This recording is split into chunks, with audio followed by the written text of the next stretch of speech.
छडी लागे छमछम हे विद्येई घमघम हे योग्यच होतं आणि आपण असं म्हणतो की पूर्वी तर असं घडत नव्हतं, आता कसं काय घडायला लागलं. गुन्हेगारी प्रवृत्तीच्या ज्या घटना आहेत त्याच्यामध्ये प्रचंड वाढ व्हायला लागली. मुलं हे एक प्रकारचे पालकांची इन्व्हेस्टमेंट आहे, त्यांच्यावर योग्य संस्कार योग्य वयात झाले पाहिजे. त्यासाठी पालक जास्त जागरूक पाहिजे. मुलांच्या अंगावर वळ उठणं, मुलगा बेशुद्ध होणं, दवाखान्यात ॲडमिट करावं लागणं.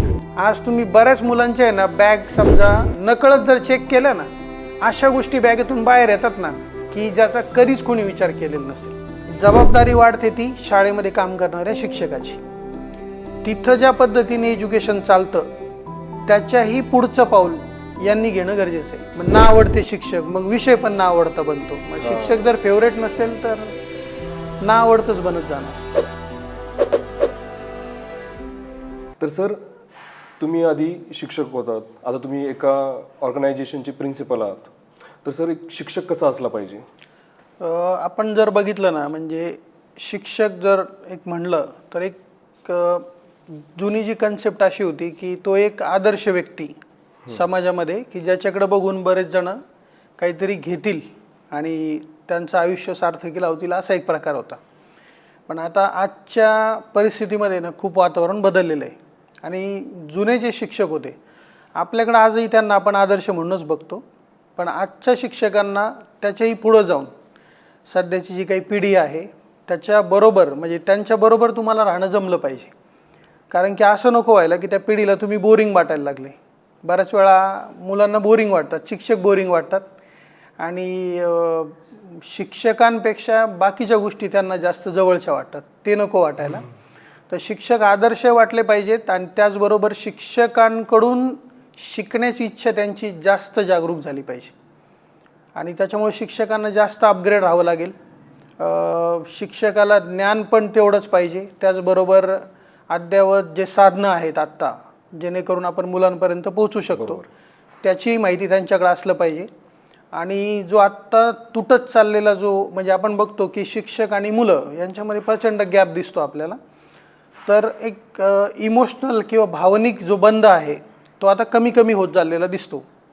तर त्याच्यापासून मुलं लांब चाललेत. म्हणजे घरच्यांपासून भावनिक नाळ त्यांची तुटत चाललेली आहे, शिक्षकांपासून तुटत चाललेली आहे आणि ती एकलकोंडी बनत चालली.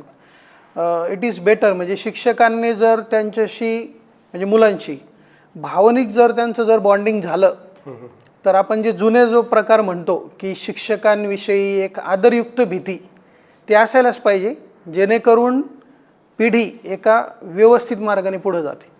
त्यामुळे शिक्षकांना ह्या गोष्टी एकत्रित जमल्या. ऐका सर, म्हणजे आज आपण जसं आजची जनरेशन पूर्ण वेगळी आहे, ही खूप फास्ट जनरेशन आपण ज्याला म्हणतो किंवा जेन झी बोलतो, त्यांचं आणि शिक्षकासोबत तेवढं एक बॉन्डिंग होतं का? म्हणजे होऊ शकतं का आणखी सुद्धा? नक्कीच होतं ना. पण ते त्यासाठी आपण ज्याला म्हणतो ना की जुन्याच पद्धतीचा विचार करणारे जर शिक्षक असतील की आम्ही वर्गात येणार, धडा शिकवणार आणि निघून जाणार, समोरच्या मुलाच्या मनात काय चाललं आहे, त्याच्या घरी काय झालेलं आहे, तो कोणत्या मानसिकतेतून वर्गात येऊन बसलेला आहे, याचं कसलाही सर शिक्षकाने विचार न करता फक्तच त्यांचं ड्युटी केली किंवा चाकोरीबद्ध काम केलं तर मे बी ते त्या मुलांच्या मनात घर नाही करू शकत. मग त्याचा परिणाम काय होतो की मुलं फक्त ज्ञान ज्याला म्हणतो, ज्ञान म्हणजे पुस्तकी ज्ञान घेण्यापुरतंच शाळेमध्ये येतात आणि मग त्यानंतर समजा शिक्षकाने जेवढं शिकवलं तेवढं ते घेणार आणि त्याच्यानंतर इम्प्लिमेंटेशन जे आहे ते आपण बऱ्याच अंशी बघतो आता की ज्याला आपण म्हणूया की फक्त मार्कांच्या मागे पळणारी मुलं किंवा मार्कांच्या मागे पळणारे पालक हे जास्त दिसायला लागतात. म्हणजे जास्त चर्चा त्याचीच होते. पण ती मुलं भविष्यात पुढे जाऊन काही क्रिएटिव्ह प्रोडक्टिव्ह समाजासाठी करतील की नाही याची शाश्वती कोणीच देत नाही. त्याचं कारण आहे की शिक्षक आणि त्याची भूमिका आणि मुलांबरोबर असणारा संवाद हा थोडासा काय आता प्रॅक्टिकल बनत चालला आहे, जो की जुन्या काळामध्ये खूप अटॅच असायचा. शिक्षकाचे संबंध हे त्या घरापर्यंत असायचे.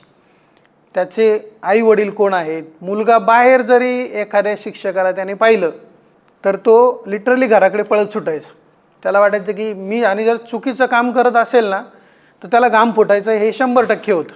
पण आज तसं काही होताना दिसत नाही, त्याचं कारण आहे की आदरयुक्त भीती हरवली आणि शिक्षक आणि मुलं यांचं जे बॉन्डिंग आहे ते पूर्वी जेवढं घट्ट होतं ते आज नाही.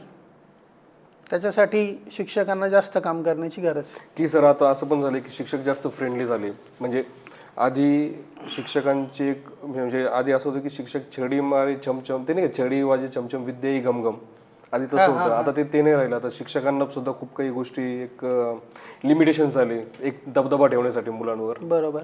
पण छडी लागे छमछम विद्या ही घमघम. विषय कसा आहे की धाक असलाच पाहिजे. अगदी बरोबर.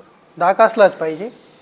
शिक्षा करण्याचे जे प्रकार पूर्वी काही शिक्षकांमार्फत होत होते, म्हणजे कदाचित सगळ्या शिक्षकांना आपण दोष नाही देऊ शकत. आता काही शिक्षक म्हणजे घराचं टेन्शन, फ्रस्ट्रेशन त्यांचं, म्हणजे त्यांचे मानसिक ताणतणाव, त्याच्यानंतर काय अजून वाढलेल्या जबाबदाऱ्या असतील, ते कुठंतरी एखाद्या मुलावर ते जे मारहाणीचे जे काही, आता आपण त्याला जे काही कायदा आलेला आहे त्या कायद्याद्वारे हे मारहाण वगैरे बंद झालं. तो कायदा एकदम व्यवस्थितच आहे, त्याच्यात काही चूक नाही. फक्त गंमत अशी होती, आता एका न्यायालयाचा निकाल पण आहे की शिक्षकांनी म्हणजे काही प्रमाणामध्ये जर विद्यार्थी चुकत असेल तर शिक्षा केलेलं योग्य आहे असं न्यायालयाने निर्णय दिला आहे. कारण की जर एखादा विद्यार्थी किंवा मुलगा चुकीचं करतोय आणि कायद्याच्या भीतीपोटी जर आपण त्याला थांबवत नाही आहे तर एक प्रकारे तुम्ही त्याच्या गुन्हेगारी प्रवृत्तीला हे करताय, एनकरेज करताय, की त्याला प्रोत्साहन देत आहे. आता पूर्वी कसं होतं, पूर्वी मारलं जायचं, मी जसं मागे सांगितलं, त्या मारण्याला कुठेही बंधन नव्हतं. काही ठिकाणी अशा सिव्हिअर केसेस घडल्या की मुलांच्या अंगावर वळ उठणं, मुलगा बेशुद्ध होणं, दवाखान्यात ॲडमिट करावं लागणं, हे जे होतं ते त्याचा एक्स्ट्रीम पॉईंट होता. पण त्याचा परिणाम म्हणून शासनाने कदाचित हे कायद्यामध्ये काही बंधन आणले. पण त्याचा जसं नाण्याला दोन बाजू असतात तर तशा या गोष्टीला सुद्धा दोन बाजू तयार झाल्या. पहिली बाजू अशी तयार झाली की पॉझिटिव्ह म्हणू किंवा निगेटिव्ह म्हणू आपण. पहिली बाजू एक तयार झाली की शिक्षकांच्या मनात एक भीती तयार झाली की आपण जर एखाद्या विद्यार्थ्याला मारायला गेलो आणि तो मुलगा जर कुठं काय पोलीस केस वगैरे करायला गेला तर ते माझ्यावर येईल, म्हणून शिक्षकांनी मारणं सरळ सरळ बंद करून टाकलं. मग काही शिक्षकांनी असा समज पण करून घेतला, समज की मला काय करायचं, त्याचं जे काही होईल ते त्याचं असेल. म्हणजे त्यांनी सरळ त्याला स्वतःला सेफ करून घेतलं, अंग झटकले, हात झटकले, जबाबदारीपासून बाजूला झाले. दुसरी गोष्ट, पालकांचा हा एक पण पॉईंट आहे ज्याला ओव्हर पॅम्परिंग म्हणतो, पॉझिटिव्हनेस म्हणतो. जास्त माझं मूल, माझ्या मुलाला कोणी डोळेवर करून बघितलं, बोललं तरी सुद्धा पालक धावून जातात. आजकालचे पालक त्या बाबतीत जास्त पॉझिटिव्ह. बरोबर. पूर्वी असं म्हणजे पूर्वीच्या पद्धतीचं आपण काही जास्त उदवतो नाही करत आहे. फक्त गंमत अशी की पूर्वी आई वडिलांना असं वाटायचं की माझ्या मुलाची प्रगती झाली पाहिजे. आज तसं नाही वाटत आहे. प्रगती झाली पाहिजे पण माझ्या म्हणण्यानुसार झाली पाहिजे, तुमच्या म्हणण्यानुसार नाही, शिक्षकांच्या म्हणण्यानुसार नाही, असं त्यांना वाटतं. मग परिणामी माझ्या मुलांना काही बोललं जरी तरी आज पालक फार वेगळ्या पद्धतीने ॲग्रेसिव्ह होऊन पुढे येतात. पण त्यात काय होतं की चुकीच्या गोष्टींना पण नकळतपणे प्रोत्साहन दिलं जातं आणि मुलाच्या मनात भूमिका काय तयार झाली की मला कुणी मारणार नाही, अभ्यास केला नाही तरी काही फरक पडत नाही आणि चुकीचं केलं तरी काही फरक पडत नाही. मग त्याच्यातून आज बघतोय आपण गुन्हेगारी प्रवृत्तीच्या ज्या घटना आहेत त्याच्यामध्ये प्रचंड वाढ व्हायला लागली. कारण एकतर कायद्याचा धाक, दुसरी गोष्ट शिक्षकांचा धाक हे खूप कमी झालं आणि लहानपणी जर एखाद्या गोष्टीला ज्याला म्हणूया आपण चालना मिळाली, प्रोत्साहन मिळालं किंवा त्याच्याकडे नीट बघितलं गेलं नाही तर मे बी त्याचं रूपांतर मोठ्या गोष्टीमध्ये होतं आणि मग त्याचे परिणाम आता समाजामध्ये आपल्याला दिसायला लागले. खूप वेगवेगळ्या प्रकारचे क्राईम घडतात आणि आपण असं म्हणतो की पूर्वी तर असं घडत नव्हतं, आता कसं काय घडायला लागलं. मग इट इज बेटर की छडी लागे छमछम हे विद्येई घमघम हे योग्यच होतं, फक्त त्याला आपण मॉडरेट प्रमाणामध्ये ते असायला पाहिजे होतं आणि ते असायलाच पाहिजे. आपण त्याला नाही म्हणू शकत नाही. मारणं हे नाही, आजकालची मुलं खूप सेन्सिटिव्ह आहेत. आज ज्याला म्हणतो ना शहाण्याला शब्दाचा मार, तर तसा तो प्रकार झालेला आहे. इतके सेन्सिटिव्ह आहेत ना, म्हणजे मोठ्याने बोललं तरी रडतात. मग आपण ज्याला म्हणतो की शारीरिक शिक्षा गरजच नाही आहे, पण समोरच्याला समजावून सांगणं हे महत्त्वाचं आहे की तुझं नेमकं काय चुकलंय, त्याच्यातून काय चुकीचं घडतंय हे त्याला जर समजावून सांगितलं ना की तो करत नाही. पण मग काय होतं की त्याचा समोरच्या म्हणजे त्याने जर खूप लाईटली घेतली ती गोष्ट, विद्यार्थ्याने खूप लाईटली घेतली, हा चला चला काय होत नाही, याला काय होत नाही, किंवा घरच्यांचा त्याला पाठिंबा मिळाला, तर कदाचित ते वेगळ्या प्रवृत्तीला चालना दिल्यासारखं पण होतं. बरोबर आहे. हां, सपोज आता आपण बोललो आता की पॅरेंट्स म्हणजे पालक हे खूप पॉझिटिव्ह होत चाललेले आहे मुलांच्या बाबतीमध्ये.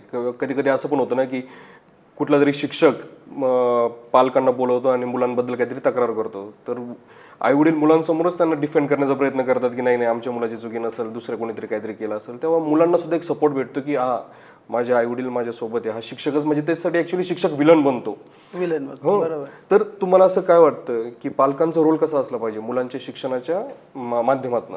म्हणजे त्यांचा रोल काय पाहिजे, फक्त त्यांनी शाळेत पाठवणं की आणखी काही वेगळं? दोन गोष्टी आहेत.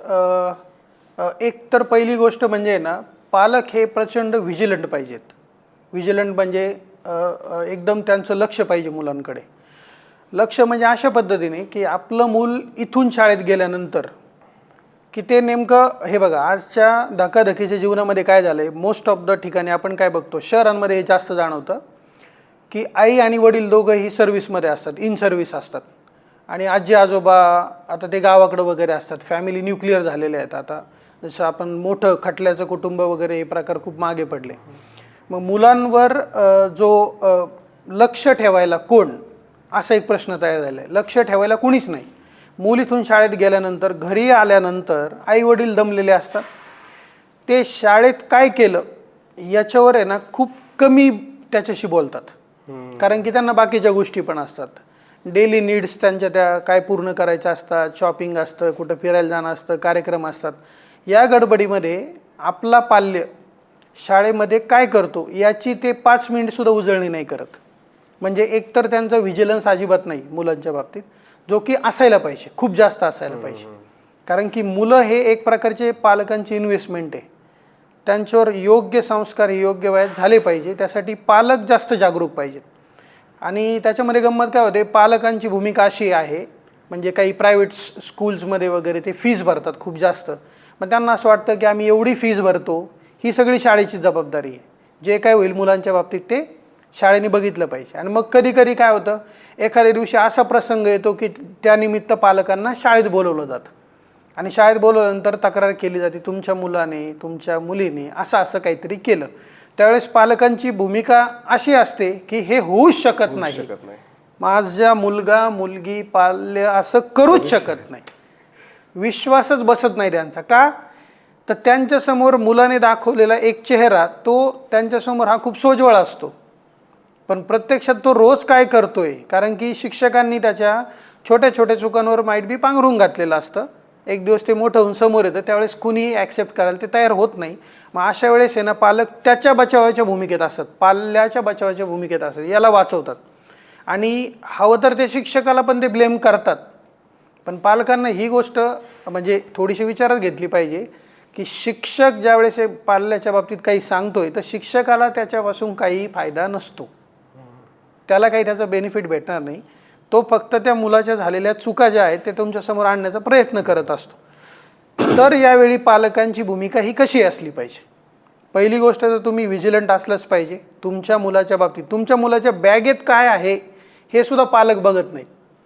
आज तुम्ही बऱ्याच मुलांच्या आहे ना बॅग समजा नकळत जर चेक केलं ना, अशा गोष्टी बॅगेतून बाहेर येतात ना की ज्याचा कधीच कोणी विचार केलेला नसेल. मोबाईल्स बाहेर येतात काही, आणि काही शाळांमधल्या मुलांच्या बॅगेमध्ये ते छोटे छोटे काही असे चाकूसारखे पदार्थ असतात, कुणाला चटका देण्यासारखी काहीतरी बनवलेलं लायटर यंत्र वगैरे असतं, ब्लेड्स वगैरे असतात, अशा वेगवेगळ्या गोष्टी असतात. म्हणजे पालकांना हे माहीत नसतं की हा काय कॅरी करतोय. मग याच्यामध्ये चूक कुणाची असते तर पालकांची असते असं मला वाटतं. ज्यावेळेस आपण जे मागाशी म्हटलो की ज्यावेळेस शाळेमध्ये बोलवलं जातं, त्यावेळेस पालकांची भूमिका, पालकांनी पॉझिटिव्ह असलं पाहिजे मुलाच्या बाबतीत, पण निर्णायक क्षणी पालकांनी तटस्थच असलं पाहिजे. सध्या एक ट्रेंडिंगमध्ये एक रील चालू आहे, ती एक महिला ऑफिसमध्ये येऊन बसते आणि ती सांगते की त्या मुलाने या मुलीचं काहीतरी म्हणजे तो जाता येतं तिला काहीतरी म्हणतो वगैरे असं काहीतरी आहे त्या रीलमध्ये. पण ते रीलचा एंड काय सांगतो, जो मुलगा छेड काढत असतो त्या मुलीची, त्या मुलाचीच आई ती असते आणि ती म्हणते की त्याला पनिश करा. म्हणजे इतका तटस्थ पालक पाहिजे. चूक तर चूक, हां, चूक तर चूक, बरोबर तर बरोबर, दोन गोष्टी आहेत. पालक प्रचंड विजिलंट पाहिजेत आणि पालक प्रचंड तटस्थ पण पाहिजेत जर चूक असेल तर. तर काय होऊ शकतं, मुलांवर आपण जो एक त्रिकोण म्हणतो, शिक्षक, विद्यार्थी आणि पालक, हे जर बॉन्डिंग राहिलं तिघांमध्ये, काय होतं, शाळा काहीतरी तुम्हाला देण्याचा प्रयत्न करत असते, मूल जेवढं घ्यायचं तेवढं घेतो आणि ते आईवडिलांपर्यंत जर ती गोष्ट पोचत नसेल योग्य ट्रॅकमधून, तर मे बी मग ती सुटून जाते आणि तो ट्रायंगल पूर्ण न झाल्यामुळे शिक्षण हे अपूर्णच राहतं. ह्या तिघांनी पण म्हणजे शिक्षकांनी, पालकांनी आणि मुलांनी, ह्या तिघांनी पण या ट्रायंगलमध्ये जर व्यवस्थित काम केलं तर एकदम उत्तमरित्या एज्युकेशन पूर्ण होतं. आणि बऱ्याच वेळा बघतो आपण, आता हे एक अनुभवाची गोष्ट आहे, हुशार मुलांचे आईवडील आहेत ना, त्यांचा रेपो खूप छान असतो शिक्षकांबरोबर. आपण नेहमी असं बघतो की जे खूप जास्त हुशार आहेत ना मुलं, त्यांचे आईवडील नेहमी शिक्षकांना येऊन भेटतात. आणि मग बाकीचे काही पालक काय म्हणतात की हुशार मुलांकडे जास्त लक्ष दिलं जातं. तर असं नसतं. शिक्षक कोणाशी जास्त कम्युनिकेट करणार की जो त्यांच्याबरोबर जास्त कम्युनिकेट करतो. मग सगळ्याच मुलांनी केलं पाहिजे. शिक्षकांपुढं कोणीही असं म्हणजे खूप हुशार मठ्ठ असं काही नसतं. शिक्षक सगळ्यांना समान धरून शिकवतात. पण जनरल समोर आल्यानंतर तुम्ही जास्त कम्युनिकेशन करणं शिक्षकांबरोबर, पाल्याविषयी, हे जास्त महत्त्वाचं. सर तुम्ही जसं म्हणालात, जसं आता शिक्षकांचं बऱ्याच वेळ काय होतं की काही शिक्षक होमवर्क म्हणजे आपण गृहपाठ जो बोलतो तो देण्यासाठी टाळतात किंवा कमी देतात. जास्त दिला तरी कधी कधी पॅरेंट्स जे पालक असतात ते म्हणतात की खूपच जास्त तुम्ही होमवर्क देताय आमच्या मुलांना, आणि कमी दिला तरी त्यांचं हे असतं की तुम्ही काही त्याला देतच नाही. म्हणजे आजकाल पालकांचा खूपच जास्त म्हणजे आपण जसं म्हणतोय की पॉझिटिव्हनेसमुळे असेल कदाचित ते, किंवा काय, पण पालक खूप जास्त इंटरफेअर करत आहेत का शिक्षक आणि विद्यार्थ्यांच्या मध्ये? नाही, अपेक्षा कशा असतात की आता हा अपेक्षेचा भाग आहे. किती फी स्ट्रक्चरमुळे सर? नाही, तसं काही नाही आहे. ते अपेक्षेचा भाग असतो. त्या अपेक्षा कशामुळं जागृत झालेल्या असतात माहिती आहे? त्यातल्या जवळपास आता एक गोष्ट अशी आहे की मला जे माझ्या आयुष्यात मिळालं नाही किंवा मला जे कोणी मार्गदर्शन केलं नाही ते मी माझ्या पाल्याला करतोय. मला असं व्हावं असं वाटलं होतं पण त्याला इथं पर्सेंटेज कमी मिळाले, मला तसं करावं असं वाटलं होतं, ते मार्गदर्शन मला मिळालं नाही, पण आता मी ते तुला मिळवून देणार आणि मग तूही माझ्या अपेक्षा पूर्ण केल्या पाहिजे. म्हणजे काय, तर तू चांगले नंबर आणले पाहिजे. मग नंबर आणले पाहिजे तर नंबर कोणत्या माध्यमातून येणार? तर एक तर काय, तर म्हणजे ज्या काहींचं म्हणणं असतं की होमवर्क दिला जात नाही, तुम्ही होमवर्क देत नाही, असं जे म्हणणं असतं ना, मुळात काय असतं की होमवर्क म्हणजे काय, ही कन्सेप्ट म्हणजे काय, फक्त लिखाण काम आहे का? नाही आहे. होमवर्कमध्ये वेगवेगळ्या गोष्टी असू शकतात. तुम्ही एखादी छान कविता ऐका, ही एक होमवर्क आहे, होमवर्क येतो. किंवा तुम्ही एखादी छान गोष्ट वाचा किंवा हे पुस्तक वाचा आणि त्याच्याविषयी वर्गात येऊन सांगा, हा पण होमवर्क आहे. किंवा ह्या गोष्टीवर एक अर्ध पान भरून लिहून आणा, स्वतःच्या मनाचं लिहून आणा, किंवा हे प्रश्नांची उत्तर लिहून आणा, किंवा हे घरच्यांना समजावून सांगा, हा पण होमवर्क आहे. पण आता शिक्षक किती क्रिएटिव्हिटीने होमवर्क देतात ही एक गोष्ट आहे. तो होमवर्क मुलांना आवडतो की नाही, का बोरिंग रटाळवानं तेच 10 पानं लिहून आणा आणि मग ते बोरिंग झाल्यानंतर काय होतं, आता भाषाशी विषयाचे शिक्षक असतात, 3 जणांनी सांगितलं की 2-2 पानं लिहून आणा, ते झाले 6 पानं. मॅथ्स म्हणजे गणिताचे सर काहीतरी लिहून आणायला सांगणार, इतर शिक्षक एकाच दिवशी जर मुलाला 10 पानाचं लेखन असेल तर ते बर्डनच आहे. मग काही पालकांची तक्रार असे, तुमच्याकडे इतकं होमवर्क आहे, अक्षरशः त्याला म्हणजे हात दुखायला लागले त्याचे. पण सर बरेच वेळा असं पण होतं ना सर की होमवर्क जर नाही दिला तर शिक्षकाला एक असतं ना की मी काम करतोय किंवा मी हे देतोय हे दिसणार कसं, कारण की आपल्याकडे नाही का पेपर वर्कला जास्त महत्त्व आहे सर. नाही, तुम्ही हा मुद्दा बरोबर आहे, पेपर वर्कला जरी महत्त्व आहे, म्हणजे काही शाळांकडून, काही ठराविक शाळांकडून त्याच्यावर जास्त फोकस दिला जातो. पण गंमत अशी आहे की तुम्हाला जसं आपण म्हणतो इनपुट आणि आउटपुट, तर आउटपुट दाखवण्याचे सुद्धा प्रकार वेगवेगळे आहेत. तुम्ही आउटपुट फक्त वहीच्या माध्यमातून जर दाखवत असाल की वह्या पूर्ण केल्या म्हणजे खूप होमवर्क दिला होता आणि मग या मुलाला खूप काही त्याने क्रिएटिव्ह केलेलं आहे असं नाही आहे. तुम्ही एखाद्या मुलाला नाटक बसवायला सांगितलं, समजा भाषा विषयामध्ये नाटकाचा एखादा धडा असतोच, लेसन असतो, तेच जर 5 मुलांनी तो सेट केला तर तो सुद्धा त्यांचा होमवर्क आहे. आणि तेच जर तुम्ही एखाद्या कार्यक्रमामध्ये सादर केलं तर त्यांचं रिप्रेझेंटेशन आहे. मी सांगतो ना, शिक्षकांची क्रिएटिव्हिटी ही त्या मानाने तशी वर्कआउट झाली पाहिजे. होमवर्क म्हणजे फक्त वही नाही. आणि शाळांनी सुद्धा हे लक्षात घेतलं पाहिजे की होमवर्क म्हणजे फक्त वह्याच नाही. तुम्ही आता प्रश्न पुढे काय उपस्थित होणार, याचं डॉक्युमेंटेशन काय होणार. तुम्ही त्याचा व्हिडिओ काढून ठेवा ना, व्हिडिओ काढा, फोटो काढा की मुलांनी हे सादरीकरण केलं. इव्हिडन्स आहे ना, तो इव्हिडन्ससाठीच करायचं का मग, असा एक प्रश्न आहे. तो खरंच खूप महत्त्वाचा नाही नाही, तो मग इव्हिडन्ससाठीच करायचं का. मग इव्हिडन्ससाठीच जर करायचं असेल ना, मग ते फक्त कागदी घोडे नाचवण्यासारखा प्रकार होतो. म्हणजे ज्याला आपण म्हणूया ना की पोपटपंचीसारखा प्रकार होतो, फक्त दिखाव्यासाठी सगळं होतं. मुळात त्या मुलांना किती येतं याचं रिप्रेझेंटेशन होणार नाही. त्यासाठी आपल्याला काय करावं लागेल की शिक्षकांनी त्यासाठी वेगवेगळे, ज्याला आपण म्हणूया की उदाहरणं समोर ठेवावी लागतील की होमवर्क असाही असू शकतो, वेगवेगळे आहेत त्याला, असे वेगळ्या प्रकारे आपण घेऊ शकतो. आणि जसं आपण बोललो सर की आता विद्यार्थ्यांना सोशल मीडियामुळे खूप जास्त प्लॅटफॉर्म्स आहे, यूट्यूब आहे किंवा आणखी कुठले कुठले ॲप्स आहेत जे टीचिंग रिलेटेड आहे. तर जेव्हा त्यांच्या वर्गातला शिक्षक त्यांना शिकवतो, आधीच्या काळी कसं असायचं की एकच शिक्षक असायचा, त्याला दुसरं ऑप्शन नसायचं. आज काय झालंय की मी वर्गातल्या पण एका शिक्षकाला बघतो, मी घरी गेल्यानंतर मी क्लासच्या एका शिक्षकाला बघतो, मी ऑनलाईन पण एका शिक्षकाला बघतो, आणि मग मी या दोघं तिघांमध्ये कम्पेअर करतो माझ्या शिक्षकाला, शाळेतल्या टीचरला. तर ते थोडंसं वाटत नाही का सर तुम्हाला की म्हणजे शिक्षकांसाठी तो पण एक खूप मोठा टास्क आहे आता, की कम्पेअर केलं जातं इतर शिक्षकांसोबत? 100% केलं जातं. आणि का करू नये, करायलाच पाहिजे. म्हणजे मी तर म्हणाल की विद्यार्थ्यांनी तसं करायलाच पाहिजे. आणि मग आता जबाबदारी वाढते शाळेतल्या शिक्षकांची. अगदी. कारण कसं आहे की ट्युशन्स किंवा ऑनलाईन प्लॅटफॉर्म्स सगळ्या विद्यार्थ्यांना अवेलेबल नाही होणार, पण शाळा मात्र सगळ्यांना अवेलेबल होते. कारण की आता आपण फक्त प्रायव्हेट स्कूल्सविषयी नाही बोलत, ज्या सरकार मान्य शाळा वगैरे जिथं मुलं जातात, सगळ्यांच्याच घरी मोबाईल असतील असं नाही आहे, सगळ्यांनाच प्रायव्हेट ट्युशनला जाता येईल असंही नाही आहे. पण जबाबदारी वाढते ती शाळेमध्ये काम करणाऱ्या शिक्षकाची. तिथं ज्या पद्धतीने एज्युकेशन चालतं त्याच्याही पुढचं पाऊल यांनी घेणं गरजेचं आहे शिक्षकांनी, जे सरकारी शाळांमध्ये शिकवतात किंवा शाळांमध्ये कुठलेही. दुसरी गोष्ट आहे, मग याच्यासाठी हे अपग्रेडेशन कसं होतं, तर या शिक्षकांसाठी सरकारतर्फे वेगवेगळ्या संस्थांतर्फे वेगवेगळ्या प्रकारची प्रशिक्षणं चालू असतात. शिक्षकांनी ते प्रशिक्षणं केले पाहिजेत आणि त्याच्यामध्ये सक्रिय सहभाग घेतला पाहिजे. बऱ्याच वेळा काय होतं की आपण आता मागच्या कालावधीमध्ये बघितलं, नवीन सोडणं म्हणजे नवीन ॲडॉप्ट करणं, घेणं आणि जुनं सोडणं हे बऱ्याच शिक्षकांना नको असतं. नको म्हणजे सगळ्याच लोकांना ते नको असतं. बदल नको असतो, कारण बदल होताना प्रचंड त्याला त्रास होतो, मेहनत घ्यावी लागते, ती नको असते. पण जर तुम्हाला येणारं जे यंग जनरेशन आहे की ज्याला तुमच्याही पेक्षा जास्त सॉफ्ट स्किल्स ऑलरेडी त्याला माहीत आहेत, त्याला जर तुम्हाला शिकवायचं असेल आणि त्याचा जर फेवरेट व्यक्ती तुम्हाला बनायचा असेल तर तुम्हाला त्यांच्या पुढं एक पाऊल आलं पाहिजे.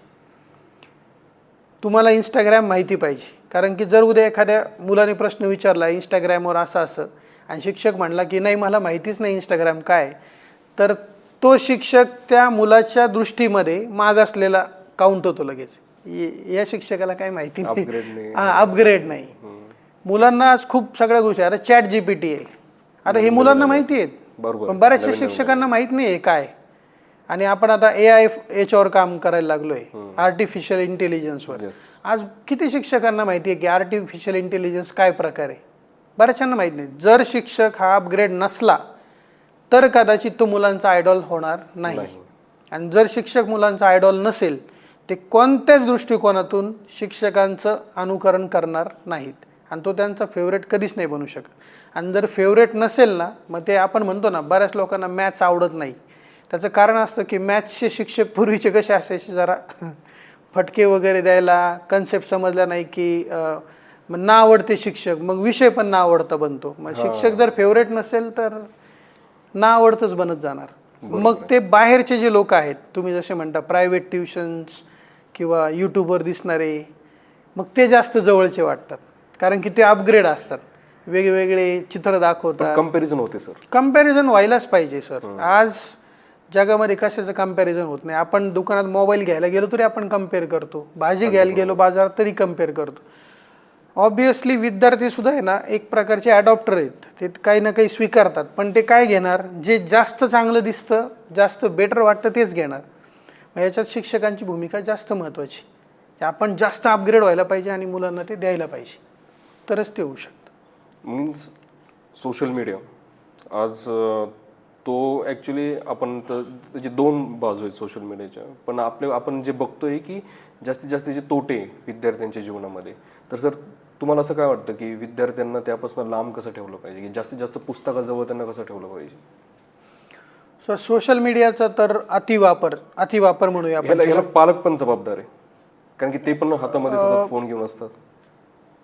हा, ॲक्सेस सहज अवेलेबल होतो. म्हणजे मी एक जनरल फॅमिली तुम्हाला सीन सांगू शकतो की समजा मला काम आहे, माझ्या मिसेसला काम आहे, आम्ही दोघं कामात व्यस्त आहेत, आणि समजा आमची मुलगी आहे, ती काही शांत बसत नाही आहे, तर आपण सहज चालता चालता काय म्हणणार, हे मोबाईल घे आणि थोडा वेळ तिकडे बस. तो खात नाही आहे, पाल्य खात नाही आहे, तर आपण काय म्हणणार, हे बघ मी तुला स्टोरी दाखवतो आणि ती स्टोरी बघता बघता तू आता खायचं, किंवा मी कार्टून लावून देतो, तू बघता बघता हे असं करायचं. पालक सगळ्यात पहिल्यांदा त्याला ते हातामध्ये डिव्हाइस ते देतात, पालक त्याला सवय लागतात.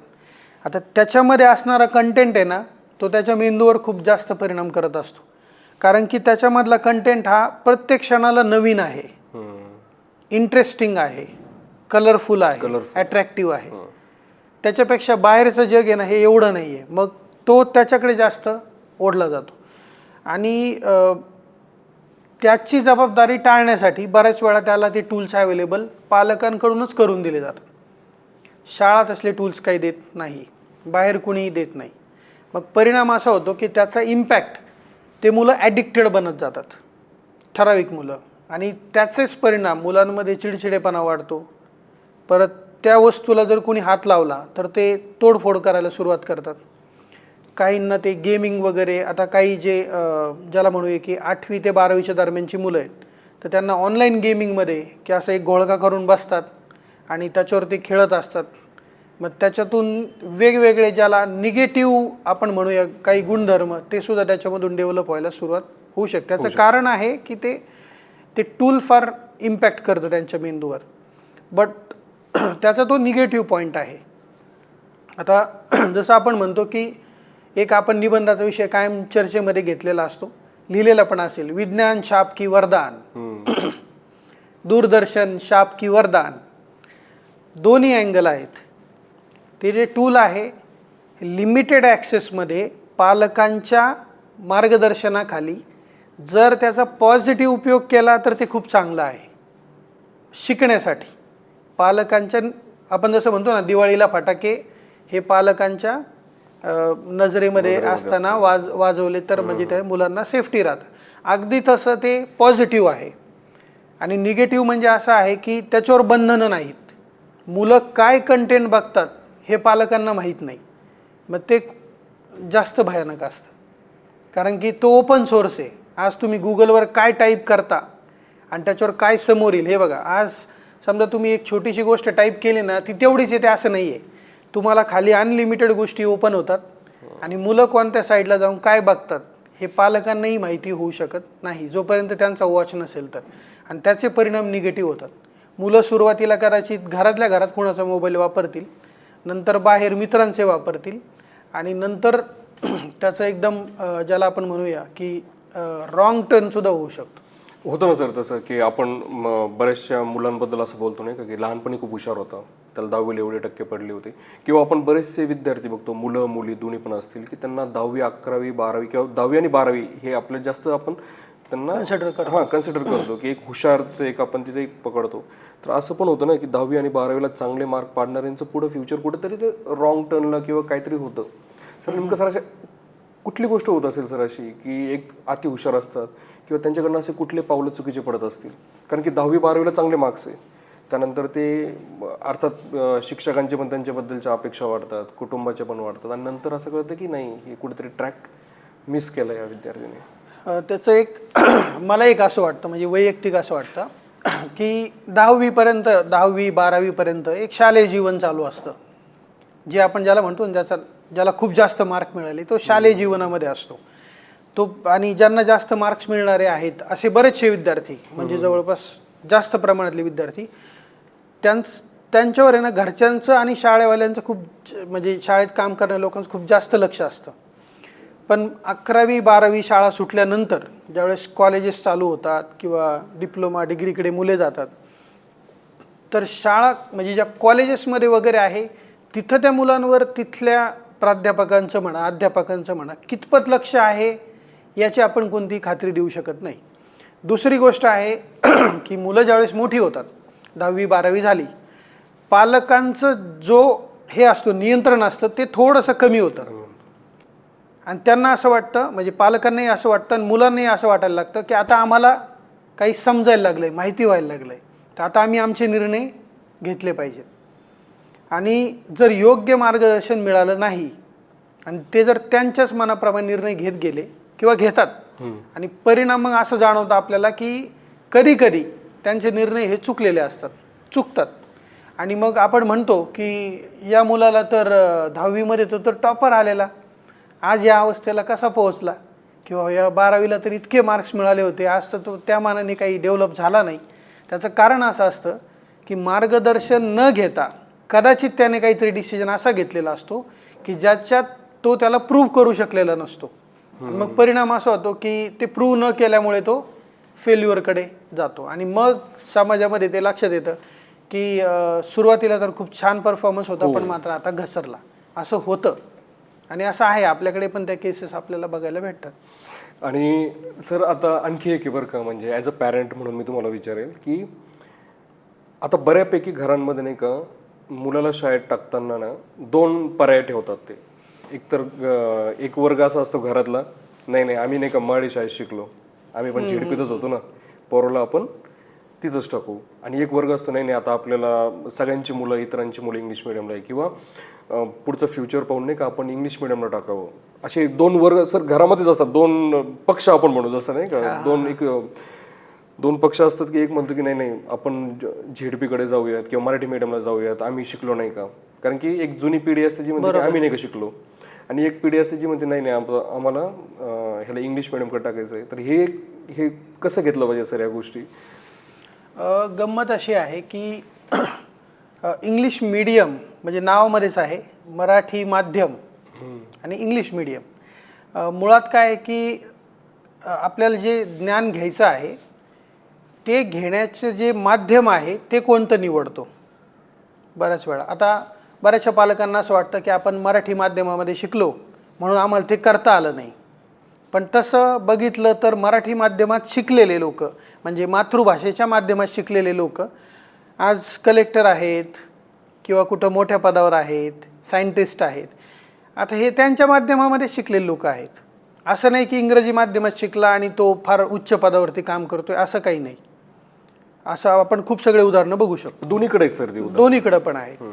दुसरी गोष्ट असते की इंग्रजी माध्यम, आता काय असतं की भविष्यामध्ये येणारा जो काळ आहे, बऱ्याच पालकांना असं वाटत असतं की इंग्रजी भाषेचं प्रभुत्व असलं की कदाचित आपल्या पाल्याला भविष्यात अडचणी येणार नाहीत.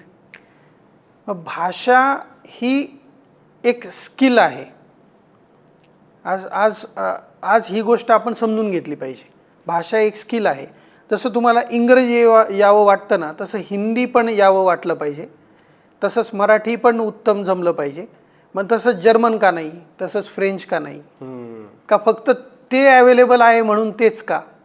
तुम्ही इतर पण आणखी भाषा शिकलं पाहिजे. भाषा शिकलं पाहिजे. आज भारतामध्येच असे कितीतरी म्हणजे आपण सुषमा स्वराज यांचं नाव घेऊ, त्यांना जवळपास म्हणजे माझ्या माहितीप्रमाणे 18पेक्षा जास्त भाषा ज्ञात होत्या, ते बोलू शकत होत्या. भाषा पारंगत होणं याच्यासाठी एखाद्या विशिष्ट माध्यमाच्या शाळेत घालणं हा उपाय नाही, ती तुमची आवड असली पाहिजे. आणि शिक्षण हे दोन्ही माध्यमांमध्ये उपलब्ध आहे, कंटेंट पण दोन्ही माध्यमांमध्ये उपलब्ध आहे. मराठी भाषेत शिकणारा विद्यार्थी तो इंग्रजी भाषा बोलू शकत नाही असं नाही.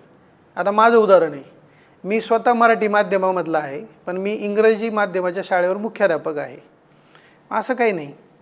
आणि पण पालकांचा दृष्टिकोन असतो की आम्ही झेडपी शाळेमध्ये शिकलो, मराठी माध्यमात शाळेत शिकलो आणि आता तिकडे ओढा आहे. आज आपण बघतो पण त्यांना काही अडचणी पण आल्या असतील ना सर, त्याच्यामुळे एक ओढ पण येतो ना की मला इंग्लिश बोलता येत नव्हती, मला कॉन्फिडन्स भाषेवर प्रभुत्व मला जर मिळालं असतं तर मी हे करू शकलो असतो, ते करू शकलो असतो. हा जो त्यांच्या मनातला जो समज असतो तो समज त्यांना प्रवृत्त करत असतो. त्याचबरोबर तेवढीच एक गोष्ट नाही आहे, दुसरी पण गोष्ट असते की इंग्रजी माध्यमाच्या शाळा ज्या असतात तर मराठी माध्यमांच्या शाळापेक्षा त्या शाळांमध्ये ना थोडंसं अपग्रेडेशन जास्त व्हिजिबल असतं. व्हिजिबल म्हणजे दृश्य असतं. म्हणजे मुलांचे युनिफॉर्म्स तर एकदम टापटीपपणा त्याच्यामध्ये तुम्हाला दिसणार. त्याच्यानंतर जी शाळेमध्ये जी ट्रान्सपोर्ट फॅसिलिटी वगैरे असतात तर तिथं केअरटेकर्स वगैरे असणार, सेक्युरिटी वगैरे असणार, अंडर CCTV सगळं असणार, सगळे वर्ग वगैरे एकदम स्वच्छ असणार, वीज वगैरे, फॅन्स. हा जो टापटीपणा असतो तो सुद्धा आकर्षित करत असतो. अगदी बरोबर. आणि दुसरी गोष्ट काय, ब्रँडच्या शाळेत आमची मुलं जातात, हा पण समाजातल्या काही लोकांसाठी एक स्टेटसचा भाग असतो. म्हणूनही तशा पद्धतीचे ते ॲडमिशन्स किंवा तशा प्रकारचे प्रवेश घेतले जातात. आणि त्याच्यामध्ये आता आज पुण्यामध्ये जर बघितलं आपण, जिथं आपण शिक्षणाचं माहेरघर समजतो, आजही तिथं काही मराठी माध्यमाच्या शाळा अशा आहेत की तिथं आजही ॲडमिशन म्हणजे प्रवेश मिळवण्यासाठी रांगा लागतात. त्याचं कारण असं आहे की त्यांनी ती जपलेली, म्हणजे त्यांचं ते वारसा तर जपतातच, पण त्याचबरोबर त्यांचं जे आपण म्हणूया की ग्रेड किंवा त्यांचा तो स्टँडर्ड तो त्यांनी जपलेला आहे. आणि मराठी माध्यमाच्या शाळा ते जपू शकतात.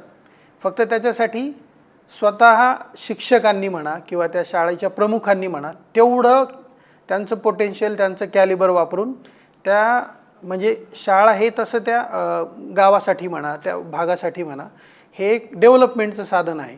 त्याला तेवढं ते त्यांनी जास्त अपग्रेड जर केलं तर शाळेकडे बघण्याचा दृष्टिकोन आपोआप बदलतो. आज महाराष्ट्रामध्ये म्हणजे आपण वर्तमानपत्रात वाचतो कितीतरी अशा मराठी, म्हणजे मी सांगलीमधल्या एका शाळेविषयी ऐकलेलं आहे, कितीतरी अशा शाळा आहेत की जिथं प्रवेश मिळवण्यासाठी मराठी माध्यमाच्या सरकारी शाळांमध्ये रांगा लागतात. मग असं का होतं? ॲडमिशन्स घेण्यासाठी प्रवेश इंग्रजी माध्यमाच्या शाळेत मिळवण्यासाठी वेगवेगळ्या अट्रॅक्शन्स किंवा वेगवेगळ्या भूमिका आपण समजू शकतो. पण मराठी माध्यमाच्या शाळाही तेवढ्याच ताकदीने, तेवढ्याच पद्धतशीरपणे चालवल्या जाऊ शकतात. आणि मुलांमध्ये भाषा म्हणजे इंग्रजी भाषेंवर प्रभुत्व हे काय फक्त इंग्रजी माध्यमाच्या शाळेतच आहे असं काही नाही, मराठी माध्यमाच्या शाळांमध्ये पण असू शकतं. पण त्यासाठी शिक्षकांना काम करणं गरजेचं आहे, पालकांनी पण तेवढं काम करणं गरजेचं आहे. म्हणजे आता हे असं आहे की ती मराठी असू किंवा इंग्लिश असू, फक्त शाळा व्यवस्थित निवडा. हो, शाळा व्यवस्थित निवडली पाहिजे. आपल्या म्हणजे आपल्या मुलाची गरज ओळखून निवडली पाहिजे. आणि सगळ्यात महत्त्वाचं सांगेल मी, म्हणजे मला सांगायला आवडेल, संस्कार देणारी शाळा पाहिजे. म्हणजे कंटेंट ज्याला आपण म्हणतो, पुस्तकी ज्ञान सगळ्या शाळा देणार आहेत, पण जे संस्कार पाहिजेत म्हणजे मोठ्यांचा, देशाचा आदर राखणं, त्याचबरोबर निसर्गाविषयी प्रेम आस्था असणं, आपल्या परंपरा मूल्य जे आहेत भारतीय संस्कृतीमधली तर त्याची जाणीव असणं, ह्या गोष्टी मुलांमध्ये, जसं आता स्त्री पुरुष समानता आहे, राष्ट्राभिमान आहे, ह्या गोष्टी आपण बोलतो, ऐकतो, वाचतो, पण खरोखर त्या मुलांमध्ये देणारी शाळा आहे का एखादी? आणि ते जाणीवपूर्वक दिलं जात आहे का? कारण काय, तुम्हाला म्हणजे तुम्ही घर कितीही मोठं बांधा, त्याचा पाया जो आहे ना तो एकदम असा मजबूत असला पाहिजे. आणि पाया मजबूत कशावर आहे? संस्कारावर आहे. आज तुम्हाला ज्ञान असून जर तुम्ही त्या ज्ञानाचा उपयोग म्हणजे डिस्ट्रक्शनसाठी केला, म्हणजे विनाशासाठी केला, तर ते होऊ शकतं. पण त्याचाच जर उपयोग कन्स्ट्रक्शनसाठी जर केला ना तर ते पॉझिटिव्ह आहे. म्हणून तुमच्यावर संस्कार देणारी आणि जी प्रत्येक मुलांवर जाणीवपूर्वक, म्हणजे ज्याला आपण म्हणूया की संस्काराचे धडे गिरवणारी जर शाळा असेल, मग ती कोणत्याही माध्यमाची असो, ती निवडली पाहिजे असं मला वाटतं. मग तुमच्यासोबत बोलताना सर मला एक गोष्ट जाणवली की माध्यम मॅटर नाही करत. अजिबात नाही, अजिबात मॅटर नाही करत. इंग्लिश आहे का मराठी आहे, तिचं स्ट्रक्चर, तिचं जे मोटो आहे तो मॅटर करतो त्या शाळेचा, कुठली शाळा असो. बरोबर. आणि आता आणखी एक आहे सर की छोटी जी मुलं असतात किंवा 10वी पर्यंत जी मुलं असतात त्यांना काउन्सिलिंगची गरज असते का आत्ताच्या घडीला, आहे का सर काउन्सिलिंगची? हो, खूप जास्त गरज असते, प्रचंड जास्त गरज असते. आपण एक समजू शकतो सर, सरासरी 4थी 5वीचे जे वर्ग असतात म्हणजे एक सरासरी 10-11 वर्षापर्यंत ती मुलं खूप जास्त आई वडिलांशी कनेक्टेड असतात. त्यावेळेस आई ही त्यांची काउन्सिलर असते, वडील हे त्यांचे थोडेसे स्ट्रिक्ट काउन्सिलर असतात. ठीक आहे, म्हणजे त्यांचा काउन्सिलिंग करण्याचा प्रकार वेगळा असू शकतो. पण त्याच्यानंतर मात्र आहे ना सर, त्यांना काही गोष्टी म्हणजे ज्याला आपण म्हणतो ॲडोलेसन स्टेज किंवा पौगंड अवस्था जी असते त्यांची ती चालू होते. आणि त्या अवस्थेमध्ये ना मुलांना काही गोष्टी समजायला उमजायला सुरुवात होते आणि कदाचित ते चुकीच्या माध्यमातून पण घेण्याची शक्यता असते. मग त्यावेळी ज्या गोष्टी समजत नाहीत त्या योग्य पद्धतीने ते त्यांच्यापर्यंत पोहोचवण्यासाठी काउन्सिलिंगची खूप जास्त गरज असते. बऱ्याच वेळा आपण बघतो की एखादा विद्यार्थी पाल्य अभ्यासात खूप चांगला प्रगती करत असतो पण अचानक तो ढासळायला सुरुवात होते. अगदी बरोबर. त्याच्याबरोबर मानसिक काहीतरी घडलेलं असतं किंवा घडत असतं, त्याची उत्तरं त्याला योग्य व्यक्तींकडून म्हणजे मिळतच नसतात. त्याला ती गोष्ट घरच्यांशी बोलता येत नाही, शिक्षकांशी बोलता येत नाही, तिथं काउन्सिलर पाहिजे असतो. आणि अशा वेळेस मुलं काउन्सिलर कोणामध्ये शोधतात? त्यांच्या मित्रांमध्ये शोधतात. मग तिथं ते काउन्सिलिंग चुकीचं पण होऊ शकतं. मग त्याचा परिणाम असं आपण म्हणतो ना की संगत चुकीची लागली, मग संगत तिथंच लागते आपल्याला. मित्र बनायला सुरू होतात, मित्रांचे गट सुरू होतात आणि ते गट जर चांगले असतील तर चांगलं घडत जातं आणि चुकीचे गट असतील मग व्यसनं सुद्धा लागू शकतात लहान वयात. हो, लहान वयात आपण बघतो. दुसरी गोष्ट, आपण खूप सगळे ॲक्सिडेंट्स ऐकतो बघा, शेततलावात बुडून मृत्यू झाला, पोहायला गेला इकडे किंवा काय असं झालं. ते त्याचं कारण असतं की ते ग्रुपमध्ये गेलेले असतात, ते त्यांना तिथं त्यांना प्रोटेक्शन करायला कुणी नसतं आणि हे त्यांच्या बरोबर जातात. बरोबर म्हणजे कसं, तो म्हणला म्हणून मी गेलो आणि मग ते असं घडलं आणि ते नकळतपणे घडून जातं. त्यांना त्याचा जो काही परिणाम आहे त्याची जाणीव नसते, म्हणजेच त्यांना काउन्सिलिंग कमी पडत असतं. त्यांना काउन्सिलिंगची उलट जास्त गरज असते इतरांपेक्षा. सरासरी जसं तुम्ही सांगितलं की ह्या वयातल्या मुलांना एका वयात आल्यानंतर सर आपण म्हणू की आई वडील यांच्यानंतर शिक्षक असतो, तो त्यांचा काउन्सिलर होऊ शकतो. पण बऱ्यापैकी विद्यार्थ्यांचं पण असं होतं ना की त्यांना खूप ज्ञान पाजणारा किंवा खूप समजून सांगणारा शिक्षक नको असतो. म्हणजे होतं ना सर तसं की मुलांना नको असतं, बाबा मला नको. नाही, काय झालं, शिक्षक हा तेवढा आपण ज्याला म्हणतो ना बंध जुळणं शिक्षकांबरोबर हे खूप अलीकडच्या काळात कमी झालेलं आहे. जसं आपण बघतो जनरली, आता हे बघा, 2 मित्र असे एक आपण ज्याला म्हणतो की एक शिक्षक, आत्ताच्या घडीला शिक्षकाची मुलाबरोबर की पाल्याबरोबर विद्यार्थ्याबरोबर काय रिलेशन असलं पाहिजे, तर एक मित्रवत मार्गदर्शक पाहिजे. कसा पाहिजे? मित्रवत मार्गदर्शक. म्हणजे त्याच्या अडचणी, म्हणजे विद्यार्थ्याच्या अडचणी मग त्या कोणत्याही प्रकारच्या असू शकतात, त्या अडचणी समजून घेणारा आणि त्याला जे आवश्यक आहे त्याच्यावर मार्गदर्शन करणारा पाहिजे. त्यांना शिक्षक म्हणजे धडा शिकवणारा व्यक्ती नको आहे. जसं आपण म्हणलो ना की कंटिन्युअस फक्त नॉलेज देतोय, म्हणजे माझं डोकं दुखतंय पण मला हा पोटाच्या गोळ्या देतोय, पोट दुखतंय तर गुडघ्याच्या गोळ्या देतोय, असं नको आहे. माझं डोकं दुखतंय ना, म्हणजे मला पर्टिक्युलर एक ही गोष्टीची गरज आहे, तर तो देणारा मार्गदर्शक पाहिजे. हे बघा, मुलांना सरासरी 4थी 5वी पर्यंत लिहायला वाचायला यायला सुरुवात होते. त्याच्यानंतर त्यांना माहिती असतं, त्याने सांगितलं ना की तुम्ही हे अभ्यास करून येते करून येतात. त्याच्यानंतर गरज असते मार्गदर्शकाची, की हा कंटेंट कशा पद्धतीने पॉझिटिव्हली चालवायचा, वापरायचा. आता फॉर एक्झाम्पल आपण घेऊया, आजकालची छोटी मुलं आहेत, त्यांना मोबाईलचा कॅमेरा ऑपरेट करायला तुम्ही शिकवा, तिथं मार्गदर्शन करा. त्याच्यानंतर त्यांना गरज आहे का की हा कॅमेरा कसा ऑपरेट करायचा? नाही आहे. त्यांनी ते स्किल शिकवलेलं आहे, मार्गदर्शन झालेलं आहे. आता फक्त त्याचा उपयोग कुठं करायचा याच्यासाठी मार्गदर्शनाची गरज आहे. अदरवाईज ते कुठंही त्याचा उपयोग करू शकतात. मग त्यांना मार्गदर्शक, शिक्षक, आता आपण ज्याला म्हणतो जास्त ज्ञान पाजणारा नको, पण स्पेसिफिक पाहिजे. म्हणजे शिक्षकाने त्याची गरज ओळखली पाहिजे आणि जर त्यांचे बंध छान जुळलेले असतील तर तो सहज जसा आईवडिलांशी बोलतो, जसा मित्रांशी बोलतो, तसंच तो शिक्षकांशी पण बोलला पाहिजे की त्याला कशाची गरज आहे. पण तसं जर ते झालं ना की एकदम सहज सुंदर शिक्षण होतं. आता तुम्ही म्हणता की ते झालं पाहिजे, पण सर बऱ्याच वेळा असं पण होतं ना की जेव्हा शिक्षक विद्यार्थ्यांना आपण म्हणतो की खुली छूट जेव्हा ते देतात तेव्हा विद्यार्थी जास्त म्हणजे हे होतात, म्हणजे अतिपरिचयामध्ये अवज्ञा होऊ शकते, होऊ शकते. नाही, त्यावेळी शिक्षकांची भूमिका म्हणजे तिथं एक त्याला हे ठेवावं लागतं, लिमिटेशन्स ठेवावे लागतात. अदरवाईज मग ती जी म्हण आहे अतिपरिचयात अवज्ञा होण्याची शक्यता असते. फारच कॅज्युअल वातावरण झालं तर कदाचित तो रिस्पेक्टही राहणार नाही, गळ्यात हात घालून जाईल. तसंही ते योग्य नाही, तर तेवढा तारतम्य शिक्षकांनी पाळायला लागेल, कारण ते त्यांच्या व्यवहारातून ते जाणवलं पण पाहिजे. आणि दुसरी भूमिका काय आहे की बरोबर आहे, तुम्ही त्यांना मार्गदर्शक आहात, पण तुम्ही स्वतः एक त्यांच्यासाठी आयडॉल असले पाहिजे. हे फार महत्त्वाचं आहे, कारण की मुलं कुठेही जरी असले ना ते शिक्षकांचं खूप अनुकरण करत असतात. तुमच्या पेहरावापासून, तुमच्या बोलण्यापासून, तुमच्या खाणी. म्हणजे आता बघा, शिक्षक जर एखाद्या ठिकाणी साधा ब्रेकफास्ट जरी करत असेल ना तरी सुद्धा मुलं त्याचं ऑब्झर्वेशन करत असतात. आणि आमच्या शिक्षकांनी केलं, मग आम्ही केलं तर काय झालं, असाही प्रश्न ते विचारू शकतात, कारण की त्यांच्या दृष्टीने ते आयडॉल असतात. आणि छोटी मुलं तर विचारतात, म्हणजे आपण ज्याला म्हणतो ना की विचारायलाच नको, शिक्षक सांगेल तीच पूर्व दिशा, अशी त्यांची कंडिशन्स असतात. म्हणजे आईने सांगितलं तरी ते म्हणतात नाही हे चुकीचं आहे, आमच्या शिक्षकांनी हे असं सांगितलेलं आहे, ते आम्ही तेच मानणार. म्हणजे शिक्षकांची जबाबदारी कैक पटीने वाढलेली पण असते, आणि आपण जे सांगतोय तेच ते धरून चालणार आहेत. इथपर्यंत शिक्षकांनी जागरूक असलं पाहिजे. म्हणजे भारताचं जे फ्युचर आहे ते आपले विद्यार्थी, म्हणजे ते ॲक्च्युली भविष्य आहे, आपलं भवितव्य आपल्या देशाचं. बरोबर. तर आता ह्या आपल्या ओव्हरऑल सर आपण जे काही आता चर्चा केली त्यातनं एक कळते की यात सगळ्यात महत्त्वाचा रोल पालकांचाही नाही, शाळेचाही नाही, विद्यार्थ्यांचाही नाही, सगळ्यात मोठा रोल असतो शिक्षकांचा.